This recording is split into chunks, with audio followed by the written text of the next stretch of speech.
Selamünaleyküm aziz dostlar. Ben müşterilerime söz vermiştim ki 2026-28 iyulda ben gedib ağızdan bas çıxardım. Hal-hazırda bas çıxartma prosesimiz gedir. Gətir bir buran çək. Baba buran çək ağacın içini. Yavaş yavaş buradan kəsirik biz. Bakın bu formada biz bu şanları çıxartırıq. Maşallah olsun, maşallah olsun.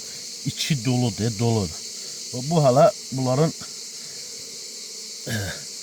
balasıdır. Biz bala ramkanı, bala şanını yani adelini yerə qoyuruq. Çək buranı, çək buranı. O çıxartma prosesini çək ki, müştərilə baxın, değerli dostlar. Bakın bunlar balasıdır. Biz bala gətir bunu qoy o vedrəyə. Bu bizi ayrı gedir.